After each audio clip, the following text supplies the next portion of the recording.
అదే RTV app వార్తల్ని క్షణాల్లో చదివే అవకాశం ఉంటుంది. ఒక న్యూస్ పేపర్, ఒక టెలివిజన్ ఛానల్ మీ చేతుల్లో ఎప్పుడూ ఉంటాయి.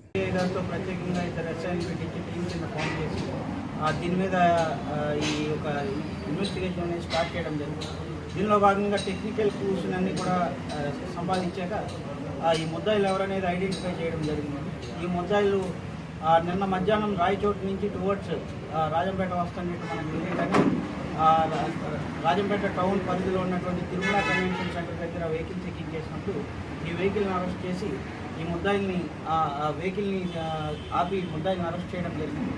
ఈ ముద్దాయిలు ఇద్దరు పేర్లు కూడా ఎన్ రామాంజనేయులు అలియాస్ సాయిరామ్, అలాగే ఇంకొక అతను యనమల ఆంజనేయులు. వీళ్ళిద్దరూ కూడా కదిరి మండలానికి సంబంధించిన ఒక అతను యనమల ఆంజనేయులు అనే అతను పట్నం విలేజ్ కదిరి మండలం సత్యసాయి డిస్టిక్, అలాగే ఎన్ రామాంజనేయులు అనే అతను ధర్మవరం టౌన్ సత్యసాయి డిస్టిక్ సంబంధించిన ఇద్దరిని కూడా అరెస్ట్ చేసి అదుపులో తీసుకోవడం జరిగింది. వీరి దగ్గర నుంచి మనకి కూచువారిపల్లిలో జరిగినటువంటి ఇంటిలో జరిగినటువంటి దొంగతనం సంబంధించిన 10 గ్రాముల ప్రాపర్టీ 2,000 క్యాష్ ఇంటాక్ట్గా సీజ్ చేయడం జరిగింది. అలాగే వీరిని మరింత లోతుగా విచారించగా గతంలో ఈ రామాంజనేయులు అనే వ్యక్తి మీద 29 కేసులు ఆంధ్రప్రదేశ్ రాష్ట్రం మొత్తం మీద కూడా 29 కేసులు రిజిస్టర్ అయ్యి దాంట్లో కొన్ని కేసుల్లో శిక్ష కూడా పడింది. మరికొన్ని కేసుల్లో ట్రయల్లో కూడా ఉన్నారు దొంగలు. వీళ్ళ దగ్గర నుంచి విచారించినప్పుడు రాజంపేట టౌన్లో గత సంవత్సరం చేసినటువంటి చైన్ స్నాచింగ్ కేసు కూడా వీరు చేసినట్టు ఒప్పుకోవడం జరిగింది.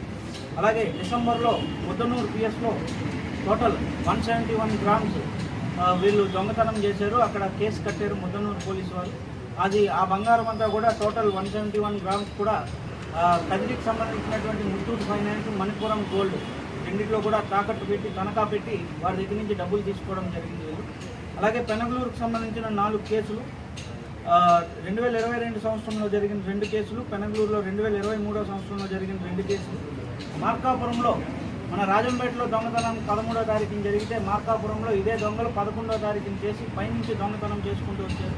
ఆ కేసును కూడా ఒప్పుకోవడం జరిగింది. ఈ ఇద్దరు దొంగల దగ్గర నుంచి టోటల్ 230 గ్రాముల బంగారము 50,000 రూపాయలు క్యాష్ అనేది సీజ్ చేయడం జరిగింది. వీరిద్దరిని కూడా ఇప్పుడు రిమాండ్కి పంపించి జడ్జి గారి ముందు ప్రొడ్యూస్ చేయడం జరుగుతుంది. దీనిలో భాగంగా ఈ కేసులో ఉత్తమ ప్రతిభ చూపించినటువంటి సిఐ మద్దయ్యచారి గారిని, రూరల్ సిఐ మంజునాథ్ రెడ్డి గారిని, ఇద్దరు ఎస్ఐల్ని మోహన్ కుమార్ గౌడ్, వెంకటేష్ని, వాళ్ళ యొక్క స్టాఫ్ అయినటువంటి ప్రసాద్ వర్మ, ఏఎస్ఐ ప్రసాద్ వర్మ గారిని, రామకృష్ణ, లక్ష్మీకర్, జనార్దన్ వీళ్ళందరినీ కూడా ఎస్పీ గారు అభినందించడం జరిగింది.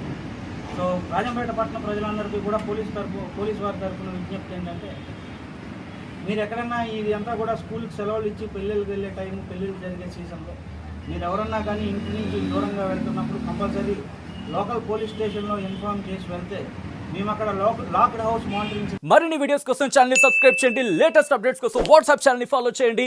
అండ్ లింక్ డిస్క్రిప్షన్ లో ఉంది.